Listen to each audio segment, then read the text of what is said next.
Tolee, akkam jirtan nagaa keessanii isiniin jechaa paartii dabartee keessanii gala abdiin qabaa waan isiniif hin galallee gaafadhaa jechaa ture. Har'a immoo keemistirii kutaa 10 boqonnaa 6 isa xumurarra jira. Garuu keemistirii boqonnaa 6 hin xumurree irra deebinee ni xumurraa. Warri kutaa 9 ture gara kutaa 10 waan dhufuuf viidiyoo dalagamtee jirtu hanga laalanii ol dhufanii nuti immoo keemistirii kutaa 11 waliin akka eegallu jee yaada. Isin ammoo komentii jalatti maal akka jettan laalee yoo isuma kana xumuruu ta'es yoo lachuu wal cinaafuu ta'es rakkoon qabu ni oofna. Gamanumaan chaanaala keenya nu jajjabeessaa isiniin jennaa. Mata dureen keenya har'aa 6.5 Natural Source of Hydrocarbons. Argama madda hydrocarbonsii uumama madda hydrocarbonsii hajoo kana wajjin laallaa. Gamanumaan akkuma beekamu chaanaala keenya irratti nu jajjabeessaa isiniin jaha keemistirii kutaa 11 illee ni eegallaa. Akkanii fi nu hordoftan isiniin jennaa. Gamanumaan gara mata duree keenyaa. At the end of this section, student will be able to list the major natural resource of hydrocarbons. Tarreessuu danda'uu qabdanii maajarii warra maajar ta'an ijoo ta'an natural resource of hydrocarbon akkasumas natural gaasii maal akka ta'e ibsuu, define crowd of oil zayita dheedhii waan jedhamu san ibsuu danda'u, akkasumas explain fractional distillation of crowd oil maal akka ta'e ibsuu danda'uu qabdan. Definition product of fractional distillation of crude, discuss use petroleum product. Isaan kana beekuu danda'uu qabdan xumura mata duree kanarratti. Gamanumaan by far the major source of alkenes are the world's natural gas in the petroleum deposits followed by coal. Irra caalaan alkeenota madda alkeenota addunyaa kanarratti maali? Gaazii uumamaatii fi zayita dheedhii kennuu san. Kaniif deposit ta'anii argaman isaanitti aanuudhaan ammoo kooyilii cilee dhagaa kajaanii san. Lead down oils ago. These deposits are thought to be derived primarily from the decomposition of thin single-celled marine organism called foraminifera jedhama. Kana jechuun gaaziin kun dipoozitee kuufamee kan argamu waggoota dheeraa kanii fi lakkoofsee jiru. Isaan san eessarraa dhufanii orgaanizimoota galaana irratti argaman kanii fi seelii qeenxee qaban.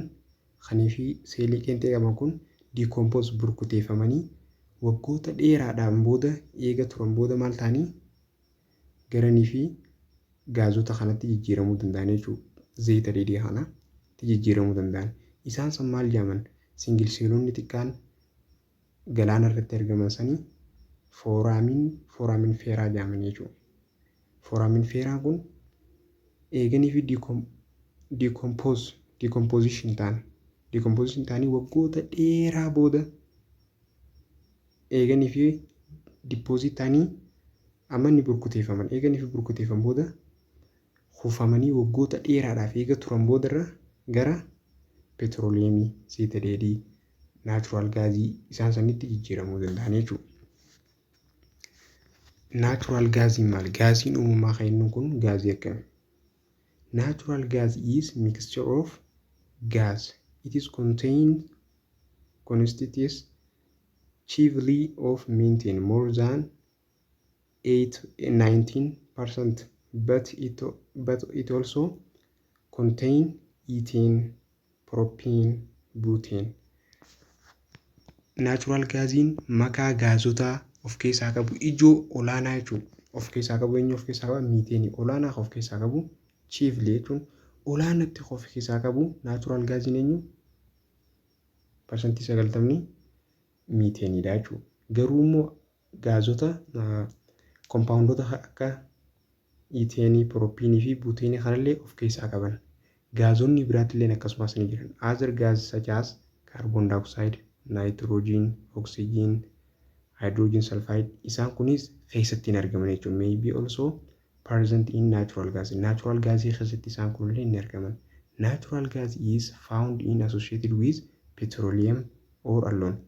Natural gasiin kun zayita dheedhii wajjin argamuu danda'an.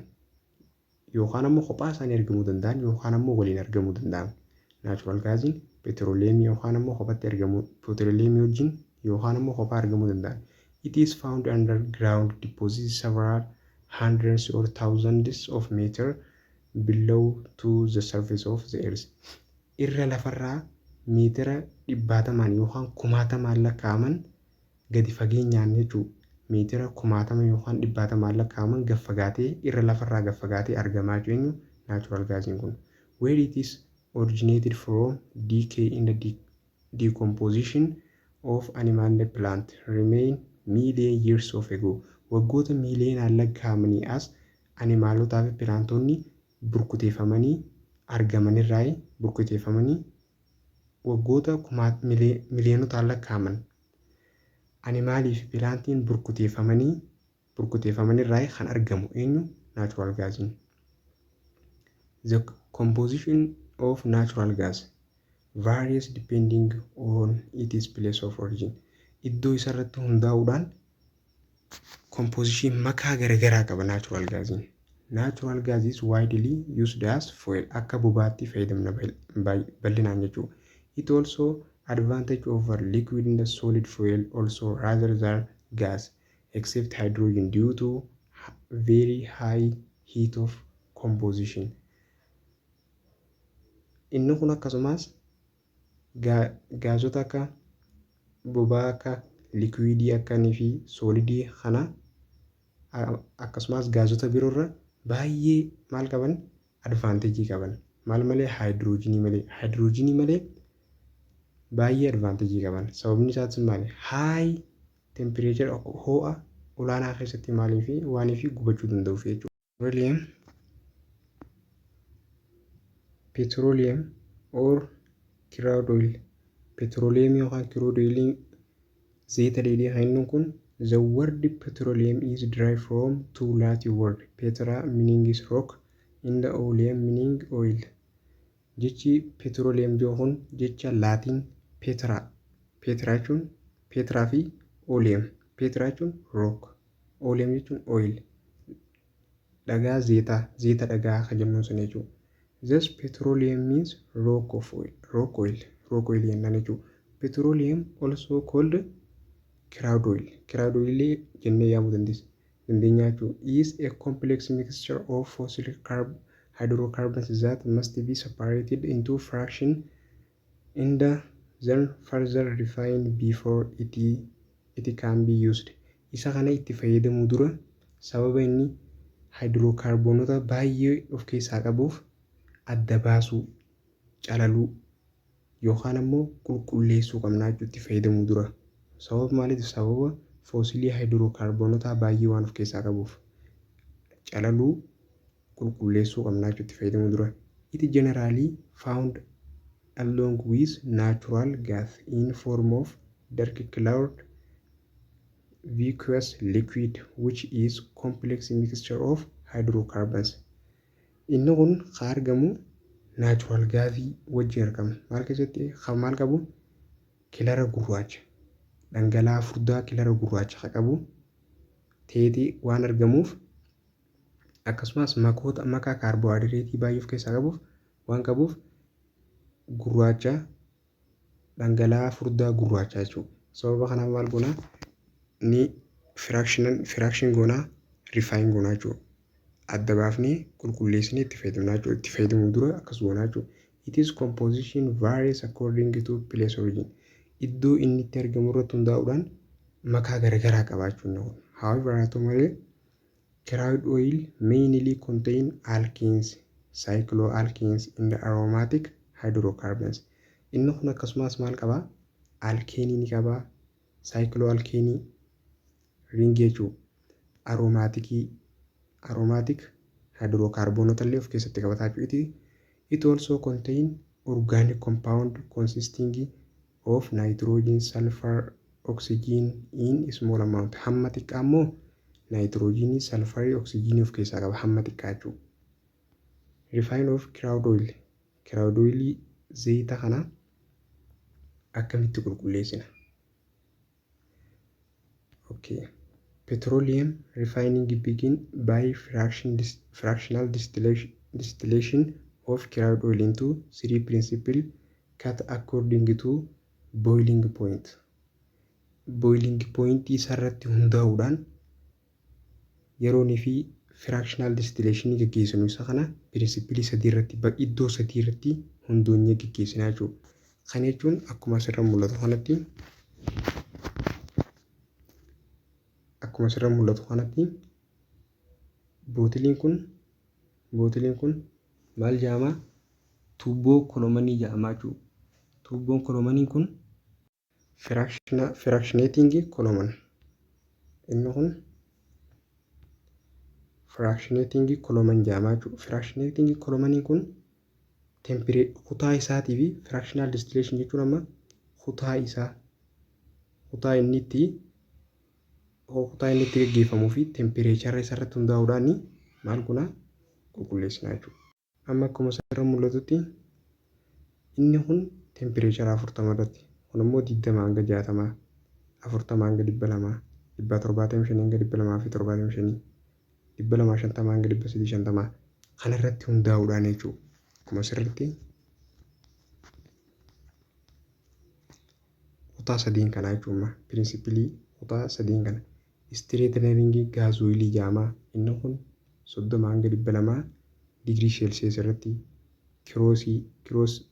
kiroosiniin boiling point 175 hanga 300 heating yookaan ammoo heating oil yookaan ammoo diesel fossiliin ammoo 275 hanga 400 iddoo sadeen kanatti qoonneeti maal goona? Iddoo sadeen kana keessa maal ta'a? Qulqullaa'uu danda'a jechuudha iddoo sadeen kana keessatti. Further distillation under reduced pressure. Dabalataan ammoo pireejera isaa xiqqeessuudhaan then yield lubricant oil, wax, leaf of trial residue, asphalt jedhama jechuudha. Inni dabalataa akka lubricant oil jechuun pireejera gad xiqqaataadhaan jechuudha. Gaxaanaadhaan warroota akka pirinsipiluma kanaa keessatti jechuudha. Ammoo pirinsipilii kana ta'e pireejerri isaa gaxaanaa warra ta'e lubricant oil, wax, and asphalt jechuudha. The distillation of crude oil is only the first step is gas production. Gasoline production kun step jalqabaati jechuudha. Distillationiin step jalqabaati isa kanaaf. Distillationiin qulqulleessuun crude oilidhaa kun step jalqabaati distillationiin. Gaazii kana oomishuudhaaf. Figuriin 6.8 ni agarsiisa fractional distillation separate into components itti baasuudhaaf. The major product fraction obtained from fractional distillation petroleum amma gabatee kana keessatti ilaallaa jechuudha bal'inaan. Amma suuraa gadi jalallee ni jira. Typical fractional obtained by fractional distillation. Kutaa garagaraatiif temperature garagaraa irratti hundaa'uudhaan isa san maal godhu qulqulleessuudha. Amma natural gaasiin kaarbanii isaadha takka hanga 4ti. Inni kun temperature isaadha 20 gadi. Maaliif fayyadu? As fuel in form bottled gas.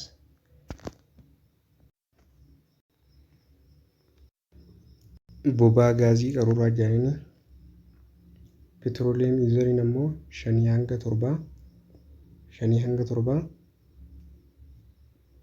boiling point isaa 20 hanga 60ti. As solvent in dry cleaning. Dhangala'aa qulqulleessuudhaaf kan fayyadamnudha. Gasoline yookaan ammoo petrooliin 5 hanga 10 boiling point isaa 40 hanga 200 petrol fuel for internal combustion of engine. Mootora makiinaa keessatti akkanii fi boba'aan san gubatee mootorri akka socho'u kan taasisu jechuudha.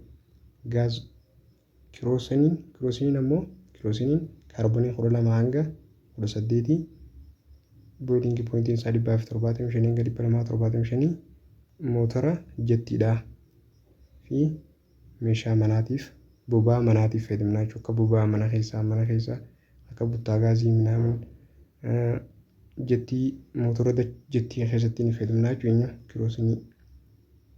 Foil oil yookaan ammoo diiziliin ammoo 15 hanga 18 kaarboonii yoo ta'u 225 hanga 400 inni kun warshaa fa'aa keessatti akkasumas diiziliin injiinii warshaa achi keessatti ni fayyada jechuudha. Lubricant oil yookaan ammoo petroleum jeeliin kun ammoo non volatile isaan kun kan ifi dafee hin urkine jechuudha. Hin gubanne liquidii akkasiiti. Lubricantii giraasii jechuun giroosiin jirtiimi tanii fi waa lallaafistu kan amma makiinaa sibiila fa'aa itti godhanii kan lallaafu godhan akka lallaafu taasisaa jechuudha. Giroosiin ijaaranii jechuudha isaan san kanii fi itti amma gommaa makiinaa sibiila gama gommaa irratti itti dhahanii inni kun giroosiin isaanii akka inni fi lallaafatu godhaa jechuudha. Sibiilli san akka waliin ciniin paaraafiin waaksii risuudhaan isaan kun ammoo 19 olii kun ammoo 20 olii non volatile solid jenna kuni bitumen for roof line akkasumas road surface karaa farratti kan itti fayyadamnu jechuudha. Note that as the latter fractions obtained at higher temperature are more colored. Eeganii fi fractional ta'ee boodarra argamu temperature high irratti maali more colored jechuun kalarra gurraacha kan qabu akkasumas more viscous baay'ee furdaa ta'e less inflammable kanii fi sadarkaan gubiinsa isaatti illee gataanaatidha jechuudha. Straight run gas line turn out to be a poor fuel in automobile because of the engine knock and uncontrolled combustion that can be occur in a hot engine. Kan jechuun straight run gaasoliin kun makiinaa keessatti mootora makiinaa keessatti fayyadamuudhaaf mijataa kan hin taane jechuudha. Sababni isaatiillee engine knock jechuun kanii fi mootora san keessatti hoo'ee gubatee sadarkaa kontirool godhuutiin sadarkaa kontirool godhu to'annoo jala oolchuu bira kan kutu jechuudha. Kutee makiinaa san kan miidhuu danda'u jechuudha. Amma suuraa kanarratti akkuma mul'atutti inni kun maal jedhama? Fractionating column jedhama inni jechuudha. Inni gubbarraa kun temperature isaadha gataanaadha jechuudha. Kana jechuun coldidha jechuudha. Qabbanaadha isa jalaa kanarratti. Kun ammoo baay'ee ulfaataadha jechuun temperature olaanaadha. Kana jechuun sadarkaan inni jalqabaa bootillee as gas oil amma zayinni tokko as keessatti maal ta'a? Maal jennee fractional distillation of petroleum. Iddoonii fi petroleemiin ittiin dhimbiifamu. Amma petroleum jechuun gaaziin mikischerii haayidrookaarboonii garaagaraa waan of keessaa qabuuf daayirektuma itti fayyadamuun ni ulfaata. Kanaaf maal goonaa? Refining fraction goona. Refine jechuun dhimbiibuu fi refining jechuun qulqulleessuu. Akkami qulqulleessinaa? Zayituma san petroleemii kana fuunee asiin yeroo ittiin fitneen maal ta'a? Iddoo temperature olaanaa kanarratti gubatee bifa aaraatiin as keessa ol deema. Yeroo san booda maal ta'a? Asirratti inni qabbanaa'a. Eega qabbanaa'ee boodarra dhangala'oo ta'ee yaachuu. Bifa kanaan qulqulleessina. Amma inni jalqabaa asirratti bootil gaaz hiitingii koowee. Inni kun nyaata itti godhuudhaaf kan ofiin fayyadu jechuudha. Petroleum iizarii maal akka ta'e jalatti ilaallee jira. Petroleum iizarii yoo maaliif fayyadamna? Petroleum iizarii meeshaatti qulqulleessuudhaaf gaaziin akkasumas internal injiinii mootoraa keessatti kennee wal nyaatinsa gaggeessuuf gubatiinsa gaggeessuuf kiroosiin jettiidhaaf warshaa garagaraatiif lubrikantii giraasiidhaaf akkasumas inni kun kaniif akka kaandil jechuun shaamaa bitumen bitumen for roof sealing jechuun hulaafaatti cufuu wantoota akkas akkasiisaniif kan itti fayyadamnu inni ilaalli jirra. Isaan kun kana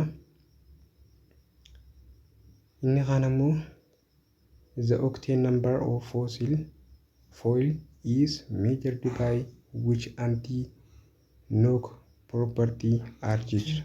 Kan jechuun octane numberiin kun ni safara boba'aa kana safaru jechuudha.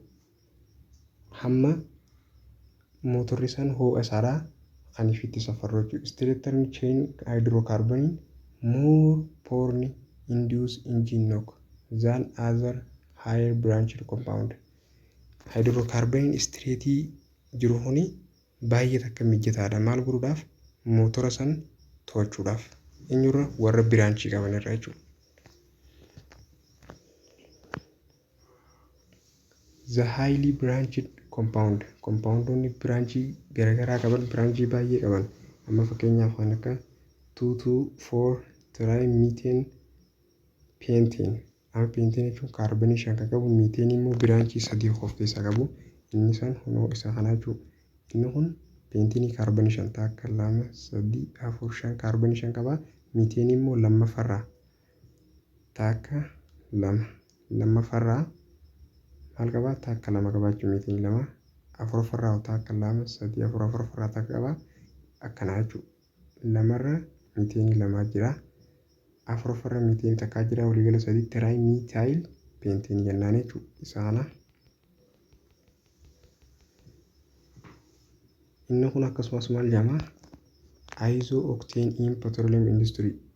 Inni kun iso wanni jenneef seentara irratti kaarbooniin argamti jechuudha. Kanaaf burn very smoothly without knocked in internal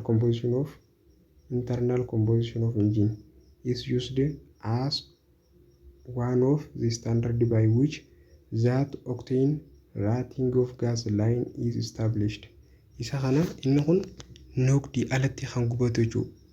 Burn very smoothly jechuun without knocked osoo fi knocking hin ta'in baay'inaan kan gubatu maal keessatti mootora keessatti mootora makiinaa keessatti akkasumas ni fayyadamna standard maalitiin rating gaasiidhaan kan fayyadamnu jechuudha. According to this scale 2,2,4 trimethyl pentane has octane rating of 100. Rating isaa maaliif meeqa dhibbata jechuudha. Heftine inni torbaa yoo kaarboonii 7 qabu heftine double bondii takka ta'e heftine kaarboonii 7 kan qabu compound that produce much knocking when burn in internal combustion of engine. Inni kun kan ifi uumamu isa keessatti composition of engine motorri gubannaa keessa motoraa keessatti uumamu jechuudha. Is given kannu raatingii meeqa kanaa 0 kanaa jechuudha. Inni kun raatingii 0 kanaa inni dhibba kana. Amma maal jennee octaniin heptaniin isaan kun sadarkaa boba'aa injinii keessa jiru kaniif meejir godhan. Kanaaf meejir haa godhu heptaniin raatingii 0 yoo ta'u octaniin ammoo dhibba jechuudha.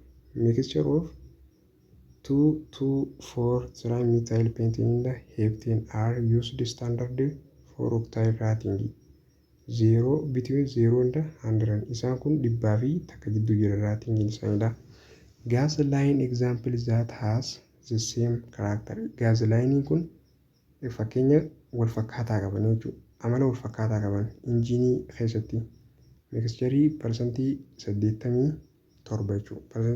Percentii 87 methane 2,2,4 trimethyl pentane fi 3 heptane amalli isaanii jechuudha.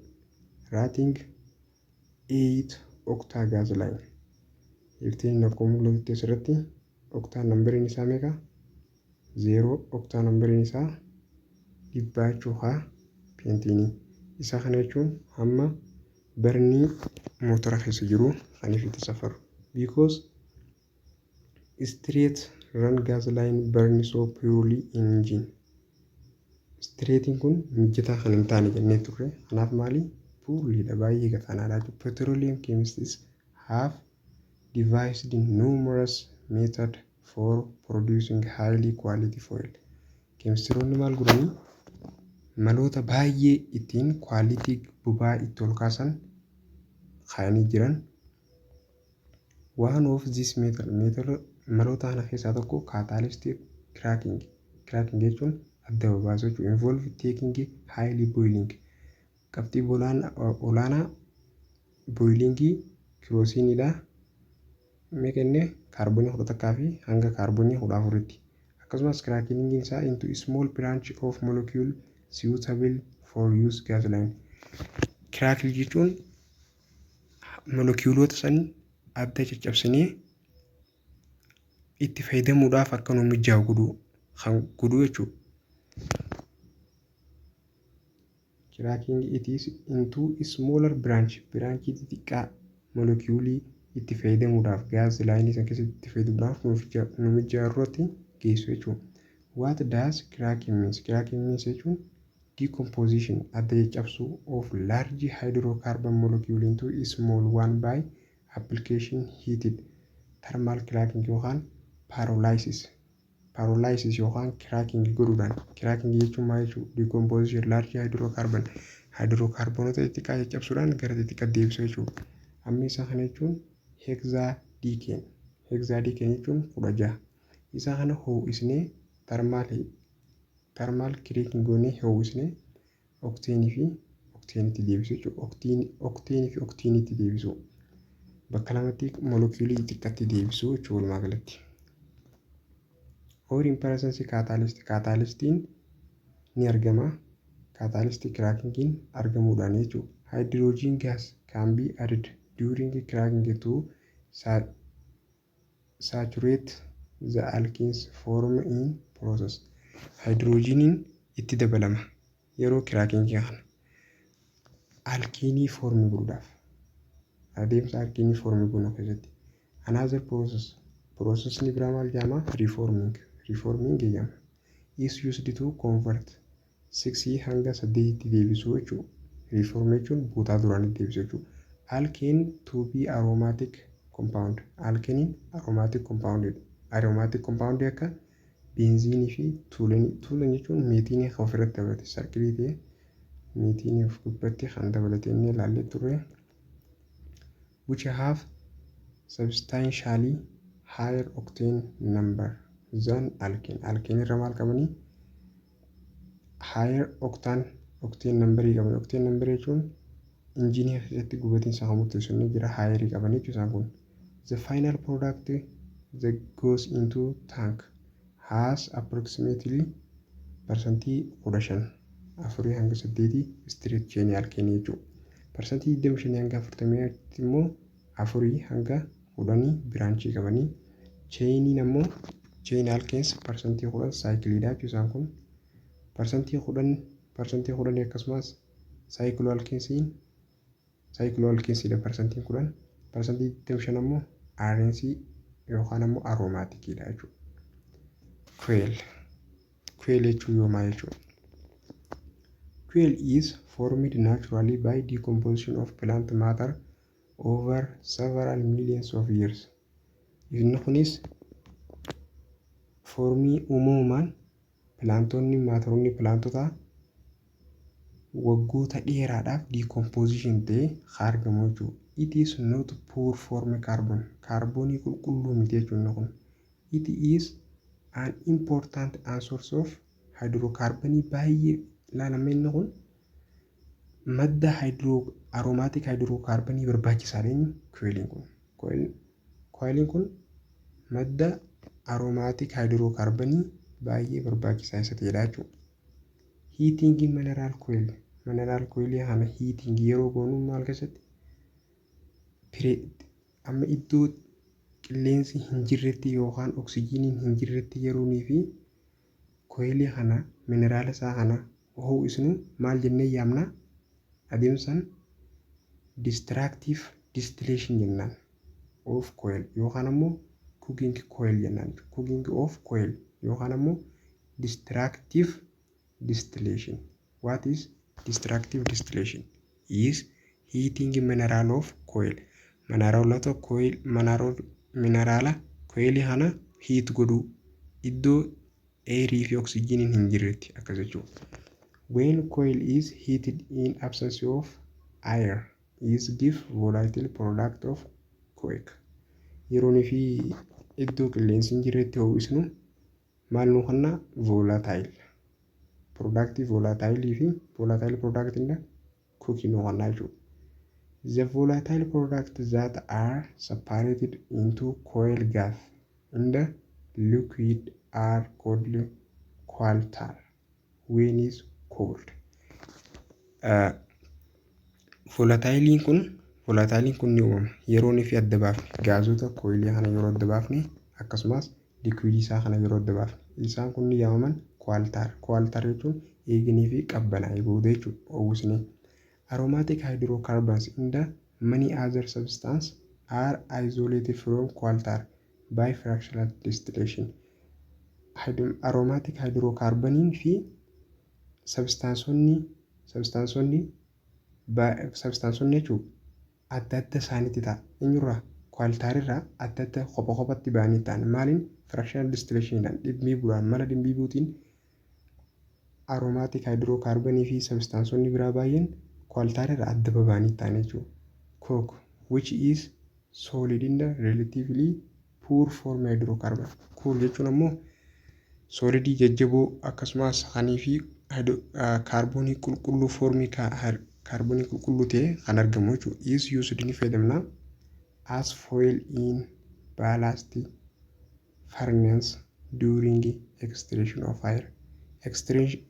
Extraction of air jechuun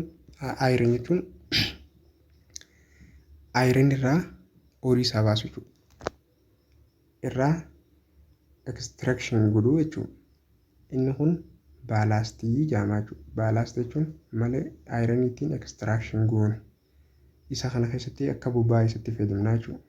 Iron irraa horii isaa yeroo baafnu baalastii faareensii yeroo goonu kan fayyadu eenyu kookii jechuudha. It is also used to produce gas foils. Isa kana ni fayyadamna oomisha gas foils such as water gas akka water gaasii mixture isaa hydrogenii fi carbon monoxide akkasumas gaaziidha jechuudha. Gaaziin sun eenyu nitrogenii fi carbon monoxide. Exercise 6.19 discuss important natural gas for country economic.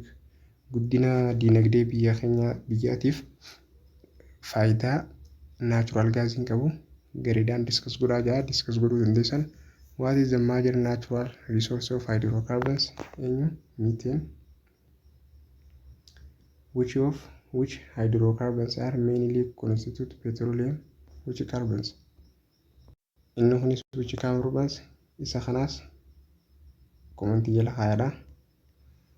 What is destructive distillation? Destructive distillation maali? Isa kanas osuma laallee jirra. Minerally of coilidha qilleensa alatti gubuu jechuudha. Describe how we can obtain aromatic from coil irraa akkamitti arganna maloota ammas dubbanne kana. What is fractional petroleum in very high demand? Isaan kana hunda laaluu dandeessanii jechuudha. Warra isin dhibee waliin laallaa gaaffii torbaffaa kana namni dalagee komentii jala kaa'ee jechuun badhaasallee qabaachuu danda'a jechuudha. Describe main use of isaan kana gabatee keessa jiran isaan hundinuu. Kanaaf xiqqoonis waan utaalloo yookaan ammoo diigafni naqabeef sagalee tiyya itti isinii boobaatu soorii isinii jechaa waan isiniin galle immoo gaafadhaadha. Akkanaan isiniin nu jajjabeessaa nu cinaa dhaabbadhaa. Akkumaan isiniin jee ture keemistirii kutaa 11 boqonnaa takka irraa hafnee yoo rabbi jee hanga boqonnaa dhumatti waliin deemnaa. Gaaffii yoo qabaattan dawwaltaniitillee nu gaafachuu dandeessan. Lakkoofsa keenyaa kan itti nu gaafachuu dandeessan 9 7 57 9 24 kanarra dawwaltanii nu gaafachuu dandeessan isin jennaa galatooma.